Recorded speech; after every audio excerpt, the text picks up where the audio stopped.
Hele goede wedstrijd. Ja, als je begint tegen Anderlecht, dan denk je niet dat je 3-0 gaat winnen. Was heel goed. We misten ook nog Julie. Dus ja, dan mis je veel volume op middenveld. Maar het ging goed, gelukkig. En ja, we scoorden lekker die eerste twee. Dus ja, dat was heerlijk. Ik dacht, ik moet duiken, hij moet erin. En het ging net. Wat gebeurt er? Dat we hebben 5 corners gehad en we zijn absoluut niet gevallen geweest. En ze hebben op de eerste corner dat ze hebben, dus kunnen ze scoren. Dat is het verschil. Stilling in de Faas. En de tweede doelpunt ook, Stilling in de Faas. Die masker daar volledig vrij in de box. Van waar dat ik ben, maar ik wil niet daarover discussiëren. Van wat ik ben bijna zeker dat het offside was. Maar enfin, tot daartoe, het is doelpunt, hij keurt die niet af. Misschien heeft hij gelijk.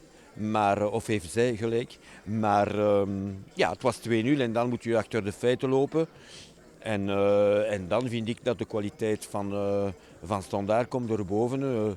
Heel veel vinnige spelers, snel en technisch heel vaardig. Dan kunnen ze de bal constant bijhouden. En dan loopt u niet alleen achter de feiten, maar ook achter de bal. Oui, c'était donc un match, le Classico entre Anderlecht et le Standard, c'est jamais un match facile. Donc au départ, le match a commencé, je pense qu'on a maîtrisé des deux côtés le jeu. On ne voulait pas prendre de risques, surtout dans le premier quart d'heure. Chacun restait de son côté un petit peu à essayer de jouer, mais de regarder un peu l'adversaire.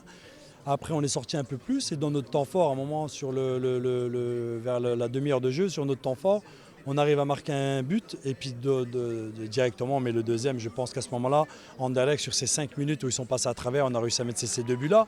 Je pense que sur la première mi-temps, c'est ça, Anderlecht, en fait, ils ratent complètement 5 minutes et là, on en a profité, on met 2-0. Après, ça devient plus facile pour nous le match et plus compliqué pour eux et tant mieux pour nous. Après, j'avais dit aux filles à la mi-temps que si le premier quart d'heure, Anderlecht allait pousser et que si on restait en place, on aurait des possibilités de compte. C'est ce qui s'est passé, on a été patient, on a mis le troisième but, le match était plié.